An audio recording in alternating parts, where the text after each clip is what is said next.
Dessa vez, eu vou tentar contar para você exatamente como foi a morte de Jesus de duas perspectivas diferentes. A primeira, segundo as Escrituras Sagradas. E a segunda, de acordo com a visão da ciência.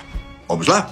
Então, como você deve saber, antes de ser preso, o Messias foi bem recepcionado pelo povo em Jerusalém. Depois da última ceia, Cristo orienta seus apóstolos sobre eventos que irão acontecer em breve, além de repartir o pão e o vinho, demonstrando toda a sua humildade e amor ao próximo. A Bíblia diz que Jesus sabia das intenções de Judas, tanto que ele disse para o apóstolo seguir adiante com seus propósitos. Quando Cristo vai para Getsemane, um jardim no Monte das Oliveiras, ele ora a Deus e transpira suor, como quem talvez já soubesse o que iria acontecer. E é exatamente nesse local que Jesus é preso após ser denunciado por Judas Iscariotes. No dia seguinte, foi conduzido até Pôncio Pilatos, governador da Judéia.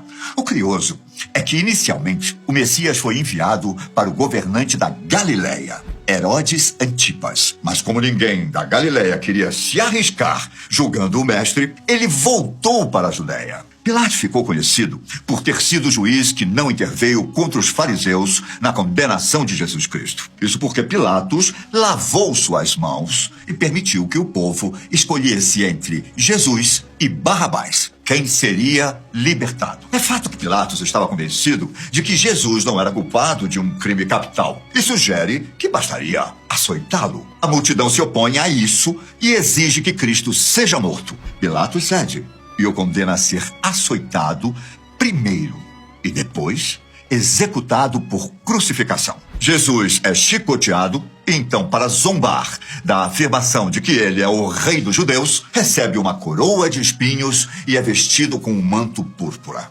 Jesus foi submetido a cada estágio desse tipo de condenação. Ele suportou espancamentos e zombaria da multidão, que cuspiu nele enquanto o mestre carregava as pesadas vigas de madeira. E assim foi o caminho de Jesus até o Monte Gólgota, mais conhecido como Calvário, onde finalmente seria crucificado. O fato de que Jesus precisou da ajuda de Simão de Cirene para carregar a viga nos mostra o quão fraco ele deveria estar, tanto fisicamente quanto emocionalmente.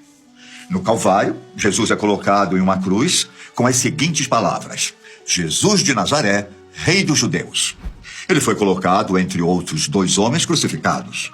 Em certo momento, alguns soldados chegam a oferecer vinho para Jesus, como uma forma de tentar aliviar a dor, mas ele recusou. Cristo veio a morrer algumas horas depois, pois estava sofrendo muito com a dor dos ferimentos, mal conseguindo respirar e sem fôlego. Os evangelhos dizem que Jesus ainda conseguiu conversar com Deus, pedindo que perdoasse seus ofensores, pois eles não sabiam o que estavam fazendo, questionando por que Deus tinha o abandonado, dizendo ao ladrão ao seu lado que eles se encontrariam no paraíso e, por fim, entregando seu espírito nas mãos de Deus. Após ser morto, diante de tamanha humilhação, Cristo foi colocado em seu túmulo. Dias depois, Maria Madalena foi até o local e o encontrou aberto, mas o corpo do Senhor tinha desaparecido. Segundo a Bíblia, posteriormente, Jesus apareceu para Maria Madalena, confirmando sua ressurreição. Nos relatos de Marcos e Lucas, é dito que depois de se encontrar com seus discípulos, Jesus finalmente sobe aos céus para ficar ao lado do Criador.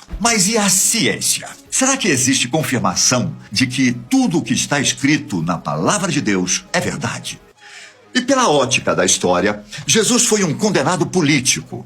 Nessa época, religião e política andavam juntas, principalmente quando se tratava de uma liderança popular. Como eu citei anteriormente, os evangelhos narram as últimas horas de dor e sofrimento de Cristo. Porém, para muitos historiadores, as coisas podem não ter acontecido exatamente assim. Os relatos sagrados contam que Jesus foi morto na antevéspera da Páscoa judaica. Para quem não sabe, esse evento celebra a passagem da escravidão para a liberdade, a saída do povo hebreu do Egito. Então, vamos imaginar uma cidade repleta de judeus.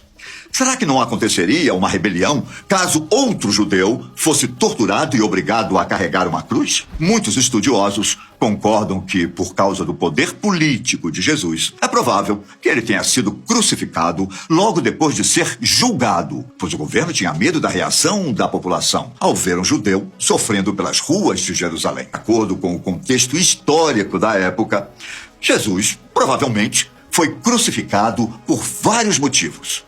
Um deles é que o mestre defendia a justiça divina do reino dos céus. Essa justiça se opunha ao reino dos romanos, onde César cometia diversas injustiças. Outro motivo é que Jesus falava muito de um reino de paz, que também era exatamente o contrário do governo imposto pelos romanos, um império que atacava outros povos. Jesus também pregava a igualdade entre todos e falava muito de um reino com a coparticipação de todos. Obviamente, isso não agradou o Império Romano, muito menos a elite. Então, de forma clara, o Messias foi crucificado porque era uma grande ameaça para o Império Romano, principalmente por causa do seu populismo.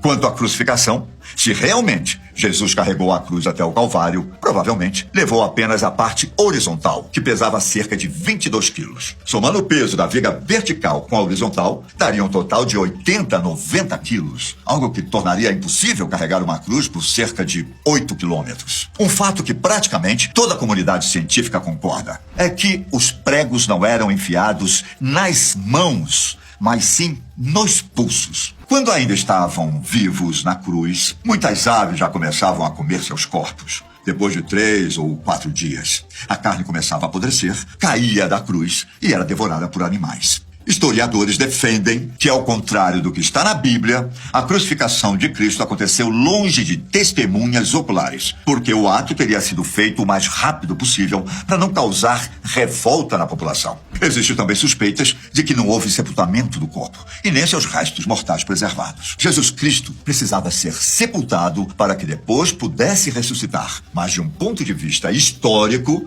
provavelmente, ele foi crucificado e na cruz permaneceu até que animais comessem seus restos mortais.